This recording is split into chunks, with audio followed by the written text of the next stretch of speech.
Marcus Chen wiped the grease from his hands and stared at the woman standing in his cargo bay. She was tall, almost 7 feet, with skin that looked like it was made of blue crystal. Her eyes were sharp and cold as she looked around his ship. "This vessel is inadequate," Lady Vexa said. Her voice was deep and formal. "I was promised proper transport." Marcus bit back a rude comment. He needed this job. The payment for transporting one Kalorian diplomat would cover his fuel costs for 3 months. "The Wandering Star runs fine.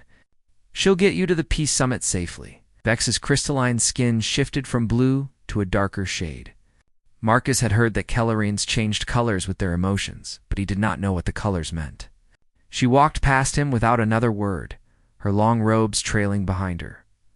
The first day of the journey was tense. Vexa inspected everything. She complained about the engine noise. She complained about the recycled air. She complained about the food from the protein synthesizer. Marcus gritted his teeth and stayed polite.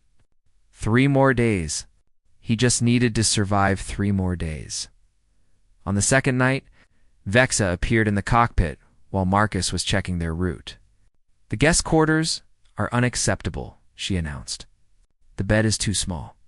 The walls are thin. I can hear every sound from the engine room." Marcus had spent 6 hours that day repairing a coolant leak.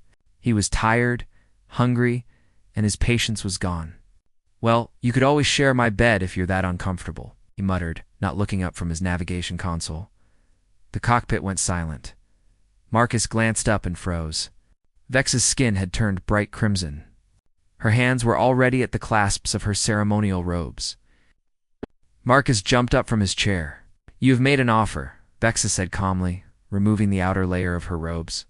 "Among my people, offering to share one's bed is not a casual statement. It is the Kel Shara bond, a sacred oath of protection and partnership." No. Marcus held up his hands. "That was a joke. I was being sarcastic." Vexa paused. Her skin flickered between crimson and a pale yellow. "A joke? Yes. I didn't mean it literally. Humans say things like that when we're annoyed. It's not a real offer." Vexa stared at him.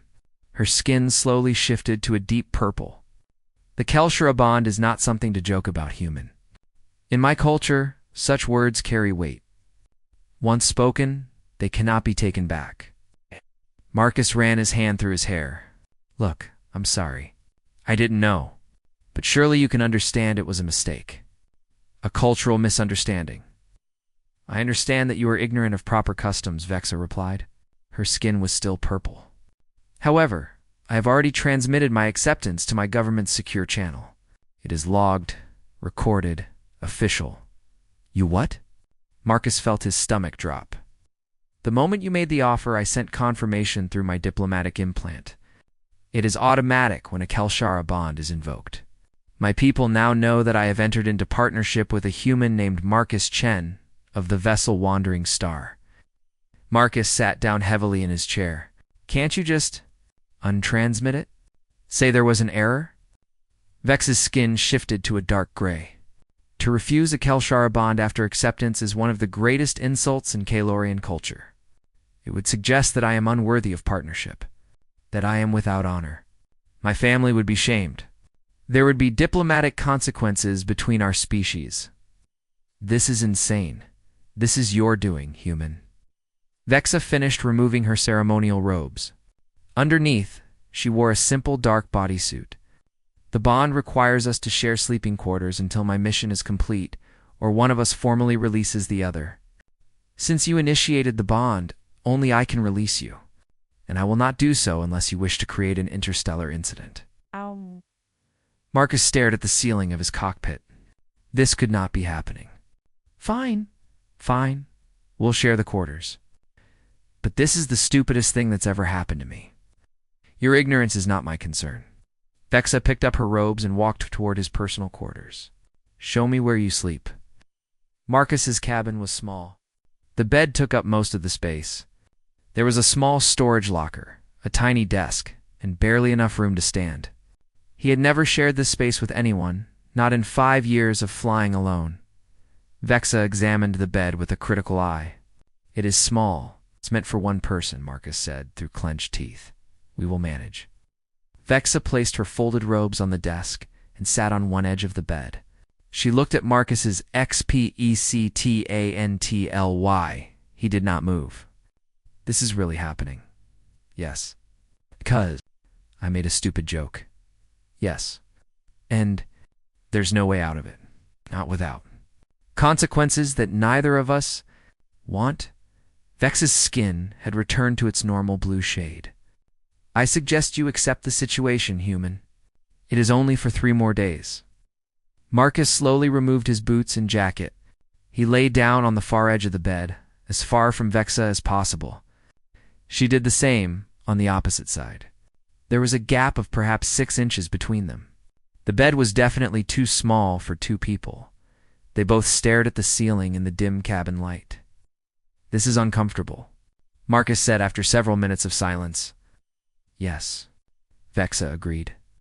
I really didn't mean to insult you or your culture, I know. Her voice was softer now.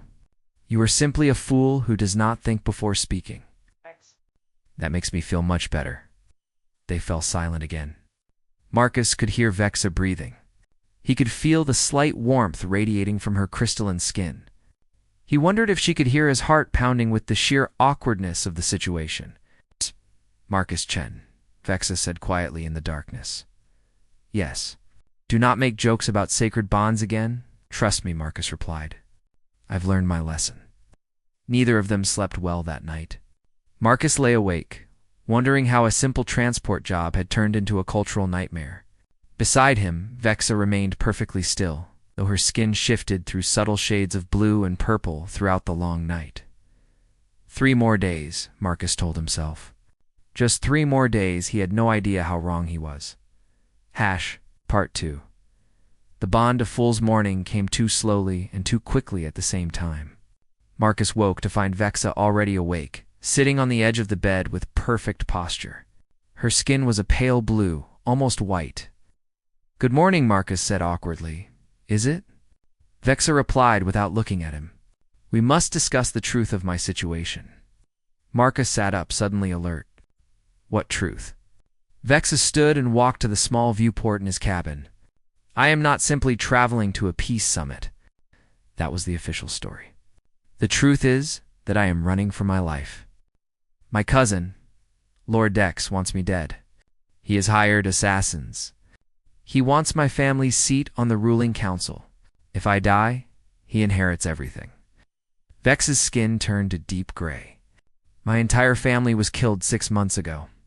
A transport accident, they called it. But I know the truth. Vex sabotaged their ship. Marcus felt cold. And you think he'll come after you?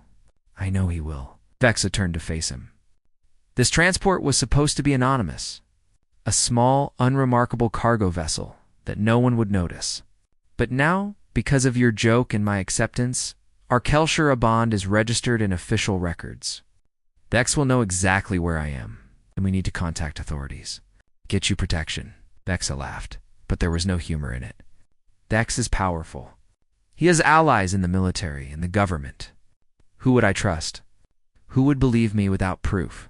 Her skin shifted to dark purple. The Kelshira bond is now the only protection I have. By Kalorian law, you are bound to defend me. If Vex kills you to get to me, it becomes a bond breaking, which is a crime even he cannot hide. Marcus stood up. You're saying I'm a human shield? I am saying you made an oath, whether you meant to or not. And now both our lives depend on it. Vex's expression softened slightly. I did not plan this. But when you made the offer, I saw an opportunity. A chance at protection from someone outside Kalorian politics. Someone Nex cannot threaten or buy. Before Marcus could respond, alarms blared throughout the ship. He ran to the cockpit with Vexa close behind. 3 ships appeared on his sensors, approaching fast. Pirates, Marcus said, checking their signatures. Or pretending to be pirates? They are here for me. Vex's skin turned bright red. This works quickly. The communication panel crackled to life. Cargo vessel Wandering Star, power down your engines and prepare to be boarded. Marcus's hands flew over the controls. Not happening. Strap in. The wandering star was old, but Marcus knew every trick she had. He dove toward the nearby asteroid field, pushing the engines beyond safe limits. The attacking ships followed, firing energy bursts that lit up his shields. Turn fire, Vexa said, sliding into the co-pilot seat. I'm a cargo hauler, not a warship. I've got one defensive cannon, and it hasn't been fired in 3 years. Then I will fire it. Vexa's hands moved across the weapons console with practiced ease. I was trained as a warrior before I became a diplomat. The asteroid field surrounded them. Marcus weaved between massive space rocks, using their cover while Vexa targeted the pursuing ships. Her aim was perfect. One ship took a direct hit to its engine and spun away, trailing smoke, but there were still 2 ships, and the wandering star was taking damage. Marcus felt the hull shudder with each hit.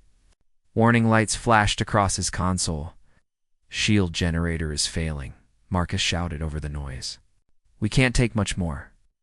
One of the attacking ships came in close, trying to disable their engines. Marcus saw it lining up for the kill shot. Without thinking, he spun the ship hard, putting the wandering star between Vexa and the enemy fire. The blast hit the cargo bay instead of the cockpit. The explosion threw Marcus from his chair. Pain shot through his shoulder where he hit the bulkhead. Vexa was at his side instantly, pulling him back into his seat. Foolish human, she said, but her skin glowed bright gold. What does gold mean?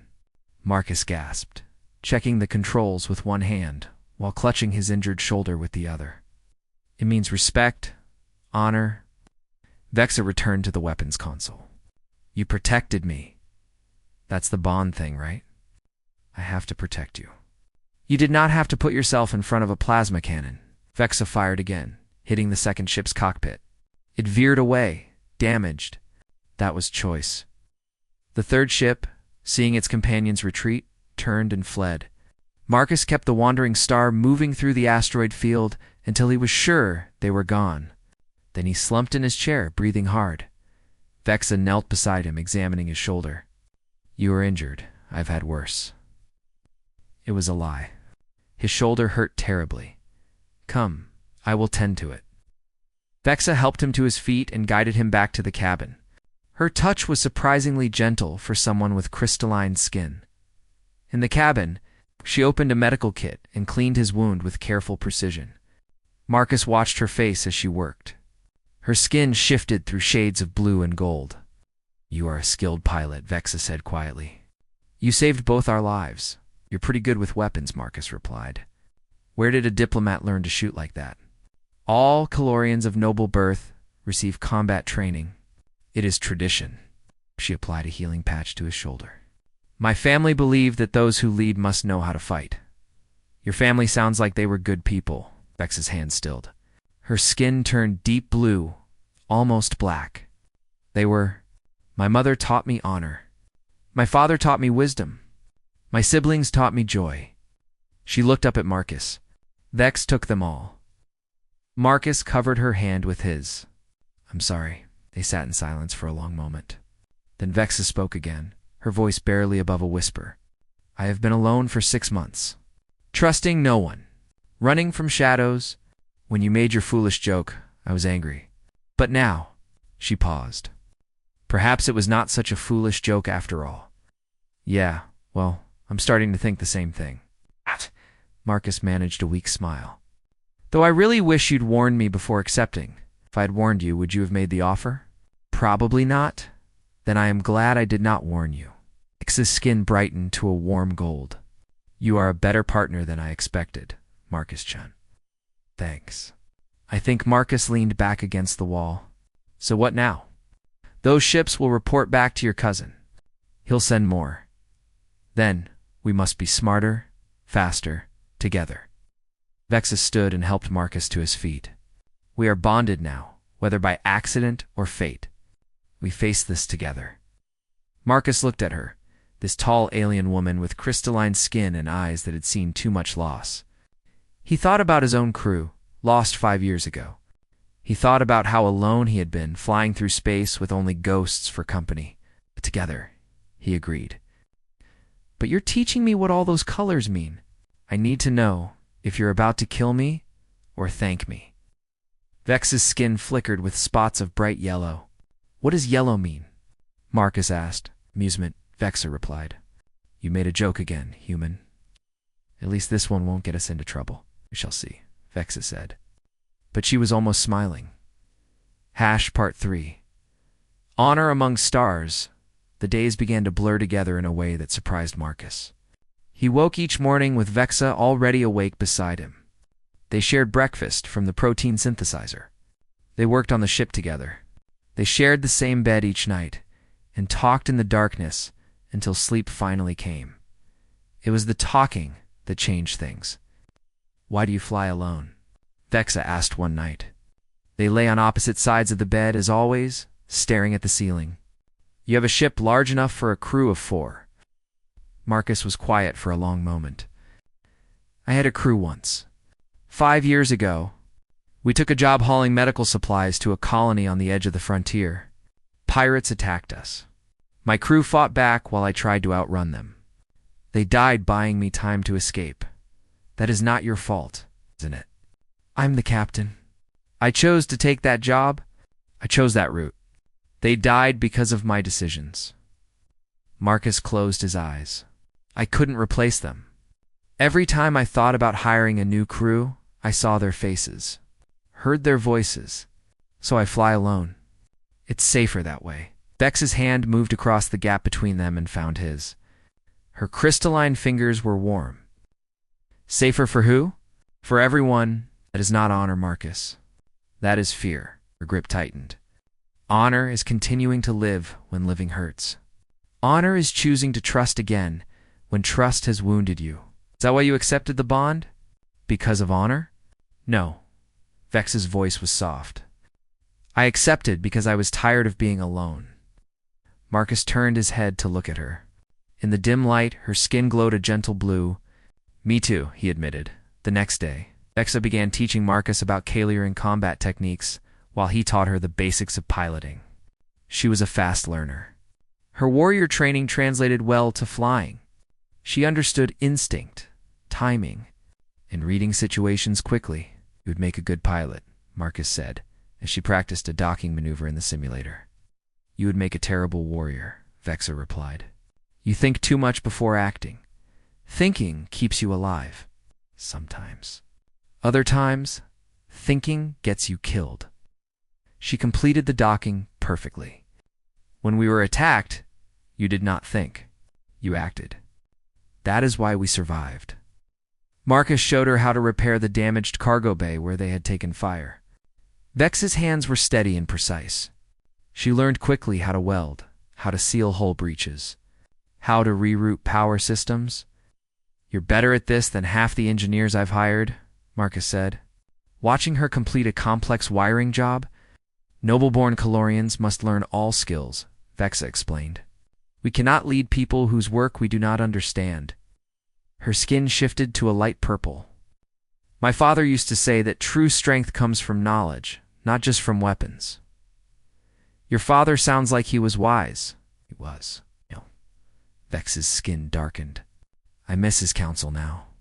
I must reclaim my family's seat on the council, but I do not know how. Vex has spent months building his power. I am just one person. 2 people, Marcus corrected. We're bonded, remember? Vexa looked at him with an expression he was learning to recognize. Her skin brightened to gold. Yes, 2 people. He docked at Frontier Station Kepler to resupply and repair the ship. Marcus knew the station well. He had friends here.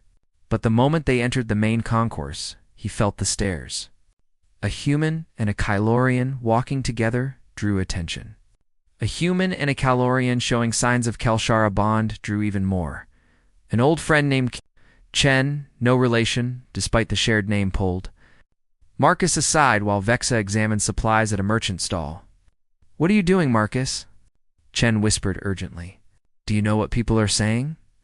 A human bonded to a Kylorian noble is political dynamite. There are factions that want to use this. Others that want to destroy it. I didn't plan this. Doesn't matter. It's happening. Chen glanced at Vexa. She's marked for death, you know. Lord Dex has put a bounty on her. A big one. Every mercenary and bounty hunter in 3 systems is looking for her. Marcus felt ice in his stomach. How big? Big enough that even good people might turn bad. Chen gripped his arm. Get her off this station. Get her somewhere safe. And watch her back. Trust no one. They left the station within the hour. Marcus plotted a course toward the frontier edge, where Vexa said there was a hidden Kalorian military fortress. It was dangerous territory, full of pirates and outlaws. But it was their best chance that night. As they traveled through the darkness between stars, Marcus found himself unable to sleep. He stood in the cockpit, watching the stars slide past. Vexa joined him. She wore her simple bodysuit, and her skin glowed softly in the starlight. You are troubled. I'm thinking about what Chen said. About the bounty. About trust. Marcus turned to face her. I could leave you at a safe station. Claim the bond was a mistake. Walk away. It would be safer for both of us. Vex's skin shifted through several colors. Purple, gray, then finally a deep blue. Is that what you want? Marcus thought about the question. He thought about 5 years of flying alone, of eating alone, of sleeping in an empty bed and waking to silence.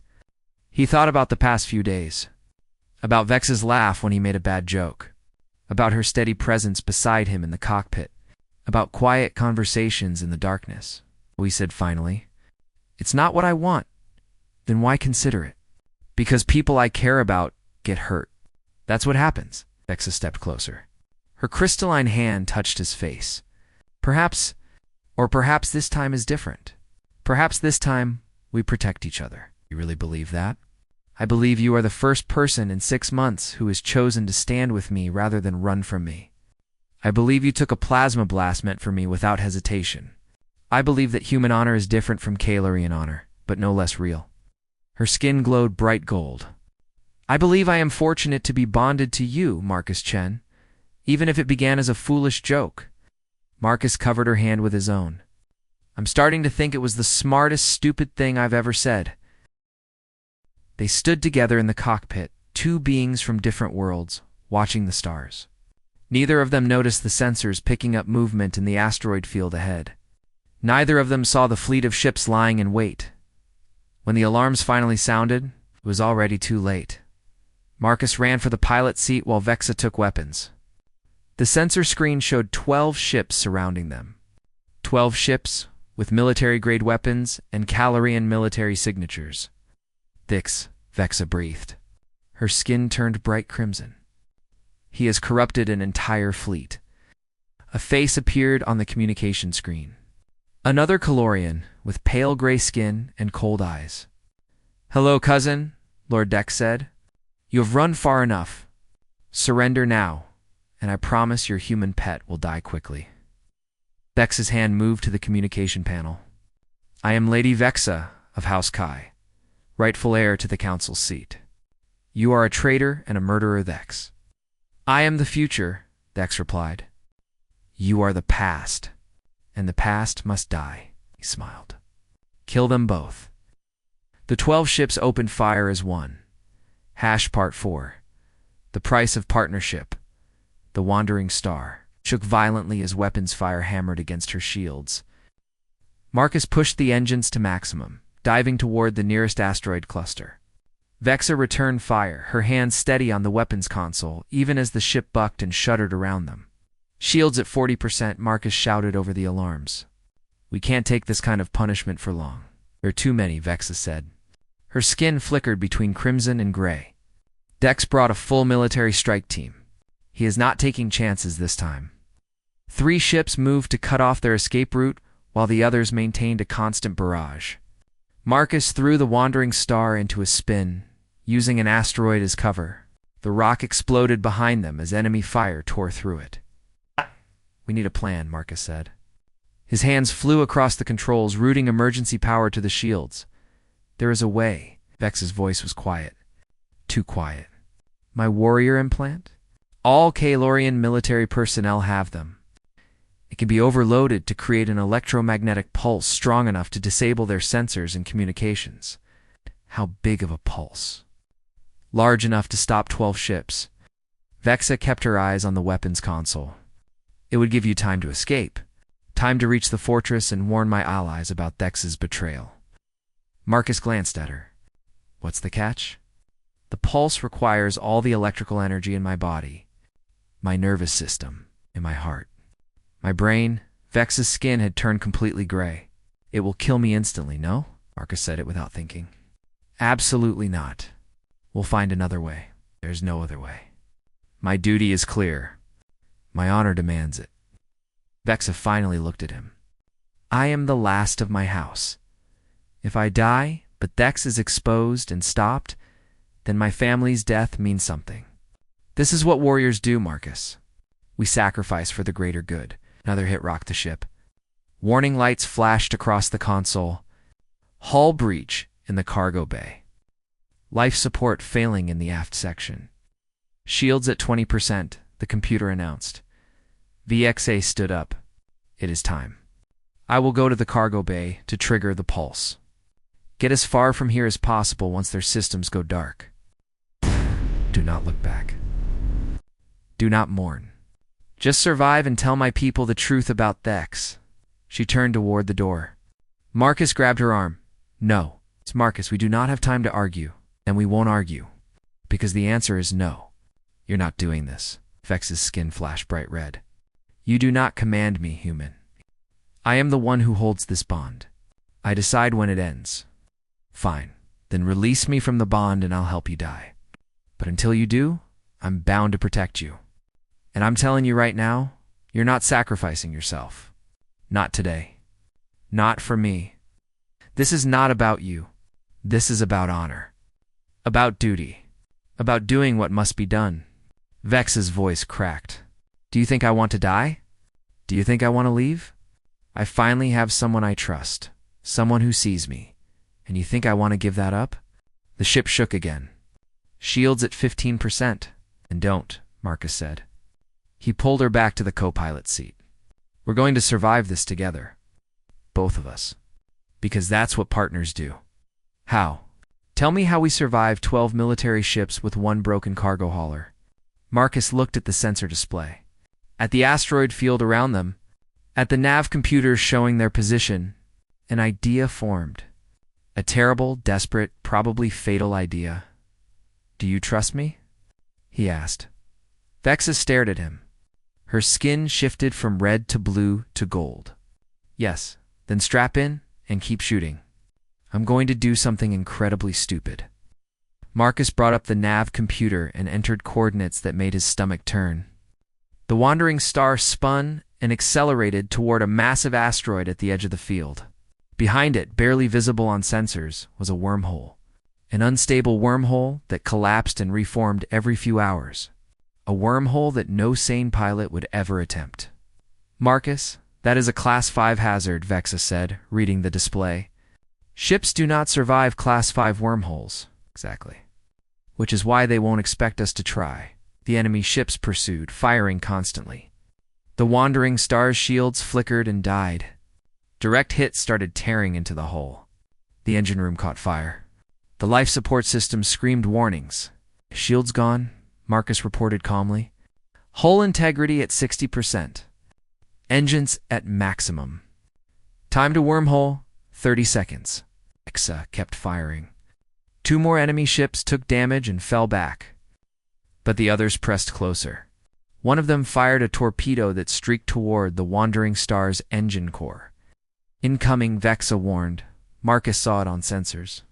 Saw there was no time to evade. The torpedo would hit in 3 seconds. It would destroy the engine. Kill them both. Vex's hand slammed down on the weapons console, firing the last of their ammunition. The burst intercepted the torpedo 10 meters from the ship. The explosion sent them spinning toward the wormhole faster than Marcus had planned. Hold on. Marcus screamed. The wandering star hit the wormhole's event horizon at full speed. The universe twisted. Colors that had no names filled the cockpit. Marcus felt his body stretching, compressing, existing in multiple places at once. The ship screamed. Metal tore. Systems exploded. Vex's hand found his and gripped tight. Then darkness. Silence. Nothing. Marcus woke to emergency lighting and the smell of burning circuits. His head pounded. His vision was blurry. He was still in the pilot seat, still strapped in. Still alive? Vexa? His voice was rough. Here. She was slumped in the co-pilot seat, her skin a dull gray. Blood, blue blood, ran from a cut on her forehead. But she was breathing. She was alive. Did we make it? Marcus checked the sensors. Most were dead, but the few still working showed empty space. No enemy ships. No asteroids. No wormhole. We made it. He started laughing. It hurt his ribs, but he couldn't stop. We actually made it through. Vexa started laughing too. Then she was crying. Then laughing and crying at the same time. Marcus unstrapped and pulled her into his arms. She held him tight, her crystalline skin warm against him. "You were going to die," Marcus said into her hair. "You were just going to leave. I thought it was the only way. I thought honor demanded it. Honor is stupid if it means losing you." Marcus pulled back to look at her. "You said, I don't understand honor. Maybe you're right. But I understand that living matters. Fighting together matters. That we're stronger together than apart. Isn't that honor too?" Vex's skin brightened to gold. "Perhaps it is the truest honor. The human kind." They sat together in the ruined cockpit. Around them, the wandering star sparked and groaned. The engine was dead. Life support was failing. They were drifting in unknown space with no way to call for help. "We are going to die here anyway," Vexa said quietly. "Just slower, maybe." Marcus looked at the broken console. "Or maybe someone will find us. Maybe we get lucky. Either way, we're together. That's what matters." Vexa leaned her head on his shoulder. Her skin flickered through shades of blue and gold. "I am glad I accepted your foolish joke, Marcus Chen." "Me too." They sat in the darkness, sharing warmth as the ship's temperature dropped. Hours passed, maybe days. Time stopped meaning much. They talked. They slept. They held each other as the cold crept in and the air grew. Then Marcus was nearly unconscious when the light hit his face, bright, white, searching. "Life. Signs detected," a voice said. "Kylorian. 2 occupants. 1 human, 1 Kylorian. Both alive." Vex's eyes opened. Her skin shifted from dull gray to pale blue. "We are saved?" "Looks like it," Marcus whispered. The rescue ship pulled them aboard. Medical teams surrounded them. Marcus tried to stay conscious, tried to keep Vexa in sight. But exhaustion and relief pulled him under.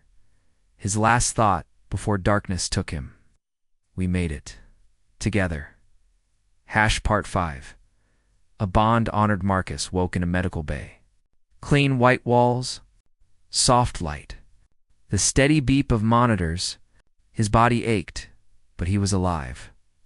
Warm, safe. Vexa sat in a chair beside his bed. Her skin glowed a healthy blue. The cut on her forehead had been healed. She wore formal robes of deep purple and silver, colors of Kylorian nobility. "You are awake," she said.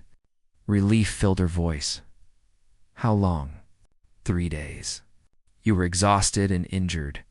The doctor said you needed rest." She moved closer. "We are on a Kylorian patrol vessel. They found us drifting in the outer rim. They were searching for me." Ow. Marcus sat up slowly. "Your supporters?" "Yes. Word of Vex's attack reached them. My allies have been looking for me for weeks."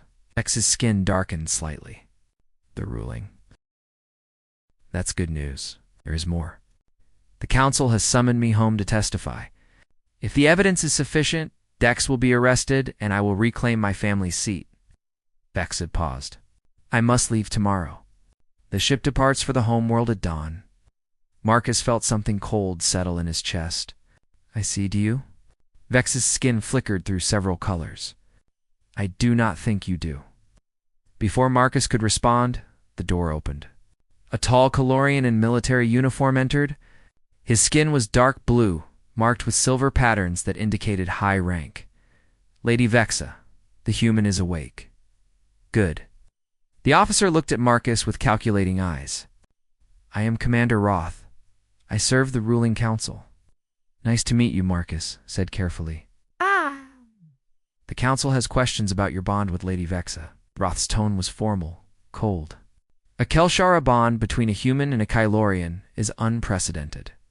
There are concerns about political implications, about the mixing of species, about proper protocols. It was a mistake, Marcus said quietly. A misunderstanding. I'm sure Vexa can dissolve it now that she's safe. Roth nodded. That would be simplest. He looked at Vexa. My lady, do you wish to release the human from the bond? Vexa stood. Her skin turned bright crimson. No. Roth blinked. My lady, I do not wish to dissolve the bond. I wish to make it permanent. Marcus stared at Vexa. Roth's skin shifted to a pale yellow surprise. Lady Vexa, perhaps you do not understand the implications. I understand perfectly, Commander. Vexa's voice was sharp. A permanent Kelshara bond is a life commitment. It means Marcus Chen becomes recognized as my chosen partner by Kalorian law. It means he has rights and status among my people. It means we face the future together as equals. But he is human. Yes, and that is exactly why this matters. Vexa turned to Marcus. You asked me once about honor. You said you did not understand Kylorian honor. But you showed me something different, something deeper. You chose me over safety, over profit, over your own life, not because law demanded it, not because tradition required it, but because you cared. That is the truest honor I have ever witnessed. VXA. Marcus did not know what to say. Among my people, the Kelshara bond is rare and precious. Most Kalorians never experience it. It is meant for those who choose each other completely, who trust without reservation, who face the universe side by side. Vex's skin glowed gold. I choose you, Marcus Chen, if you will have me. Roth cleared his throat. The council will have questions, concerns, then they can ask them. I am returning home to claim my seat. Marcus comes with me, as my bonded partner, or I do not come at all. Roth studied them both for a long moment. Then he nodded slowly. Very well. I will inform the council.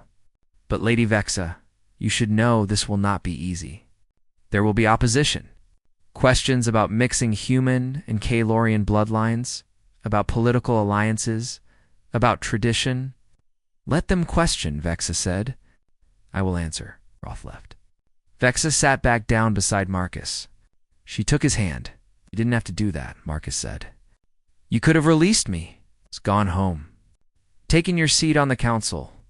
You don't need me anymore, Need. Vex's skin rippled with gold and blue. This is not about need. This is about choice.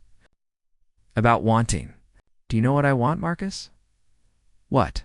I want to wake beside you every morning. I want to fly among the stars with you. I want to argue about engine repairs and laugh at your terrible jokes. I want someone who sees me not as a noble or a diplomat or a warrior, but as Vexa. Just Vexa. She squeezed his hand. That is what the bond means to me. What does it mean to you? Marcus thought about his answer carefully. He thought about 5 years of loneliness, about a foolish joke that changed everything, about quiet conversations in darkness and fighting side by side, and holding each other as they drifted toward death. It means the same thing, he said finally. It means I want you in my life. Not because of duty or honor or politics, but because you're you, because you make me laugh. Because you're brave and strong and you don't take my nonsense. Because I'm tired of being alone and you're tired of being alone and maybe together we're not alone anymore. Vex's skin blazed bright gold. Then you accept the permanent bond? You understand it means coming to my world, facing the council, standing beside me as I reclaim my seat. I accept, Marcus smiled. Though I have one condition. What condition? After all, the council stuff is done. After you're officially a big, important noble with a fancy seat and political power, we get the wandering star repaired. We fly together. Partner pilots. Equal partners. You would leave your solitary life? Take on a permanent crew member. I would take on a permanent partner. Marcus pulled her close. Someone wise once told me that honor is choosing to trust again when trust has wounded you. I'm ready to trust again. If you are, Vexa kissed him. It was gentle and warm and tasted of salt and relief. I am ready, she whispered against his lips. I have been ready since you made your foolish joke. The journey to the Kylorian homeworld took 5 days. Marcus spent that time learning everything he could about Kylorian culture, politics, and protocol. Vexa coached impatiently, though she laughed at his pronunciation of certain words. When they finally arrived, Marcus stood on the bridge and stared at the planet below. It was beautiful, blue oceans and silver continents, 3 moons hanging in orbit. The homeworld of an entire species. Nervous? Vexa asked. She wore formal robes of deep blue and gold. Terrified, Marcus admitted. I'm about to meet the ruling council of an alien species and ask them to accept a human as the bonded partner of one of their nobles. What if they say no? Then I fight them. Vex's skin was steady gold, but I do not think they will say no. They are wise. They will see what I see. What do you see? Someone worthy. She took his hand. Come, it is time. The council chamber was massive. 12 Kylorian nobles sat in a semicircle, their skin colors ranging from pale blue to deep purple. At the center sat the council elder, an ancient Kylorian whose skin was almost white with age. Vexa presented her case with perfect calm. She detailed Vex's crimes. She provided evidence of his corruption. She explained how Marcus had saved her life multiple times, how he had honored the Kelshara bond even when it put him in danger. Then she formally requested that the bond be recognized as permanent. The council deliberated for hours. Marcus stood beside Vexa, sweating in his formal clothes, trying not to panic. Finally, the elder spoke. This is unprecedented. A human and a Kylorian have never formed a permanent Kelshara bond. There will be those who oppose this, who call it unnatural, who question the mixing of our species. Marcus's heart sank. But the elder continued. However, the Kelshara bond is sacred. It is based on choice, on honor, on choosing to face the universe together. Lady Vexa has chosen. Now we ask the human. The elder looked directly at Marcus. Marcus Chen of Earth, do you understand what this bond means? It is not marriage as humans know it. It is deeper, more binding. It means you will be considered Kylorian in law. You will have responsibilities to our people, to our culture, to Vex's house. This is a life commitment. Do you accept this, freely and fully? Marcus stepped forward. I accept. I don't fully understand your culture yet. I'll probably make mistakes, but I'm willing to learn. I'm willing to stand beside Vexa, to honor her and her people, to be worthy of this bond. That's all I can promise. The elder's skin shifted to warm gold. That is enough. The council recognizes the permanent Kelshara bond between Lady Vexa of House Kai and Marcus. Chen of Earth, let it be recorded. Let it be known. As the chamber erupted in sounds Marcus couldn't quite interpret. But Vex's hand found his and squeezed tight. Her skin glowed brighter than he had ever seen. We did it, she whispered. Yeah, we did. 3 months later. After Vexa had taken her seat on the council and helped expose Vex's entire network of corruption, they stood together in the docking bay of the Kylorian homeworld. The wandering star had been rebuilt. Better engines. Stronger shields. New weapons. She looked beautiful. Ready? Vexa asked. She wore simple pilot gear now, not formal robes. Her skin was a happy blue. Ready, Marcus said. Where should we go first? Anywhere. Everywhere. Vexa climbed into the cockpit beside him. We are bonded partners now. Equal pilots. The stars are ours. Marcus powered up the engines. The familiar hum filled the cockpit. He looked at Vexa and smiled. You know, there's plenty of room in the captain's quarters if you want to. Do not finish that sentence, Vexa warned. But her skin flickered with yellow amusement. I was going to say if you want to store your things there, liar, she strapped into the co-pilot seat. But I accept anyway. Move over, human. I need space for my robes. Marcus laughed. You're never going to let me forget that first night, are you? Never. It is my favorite memory of you. My foolish, wonderful human, making jokes that changed the universe. They launched together, two pilots, two partners, heading into the endless stars. Behind them, the Kylorian homeworld grew smaller. Ahead, infinity waited. Marcus looked at Vexa. She looked back at him. Her skin glowed steady gold. I'm glad I made that stupid joke, Marcus said. I am glad you did too, Vexa replied. Now fly, partner. Show me what human pilots can do. The wandering star accelerated toward the jump point. Inside, two beings who had found each other through accident and choice flew side by side. Together equal home. The end.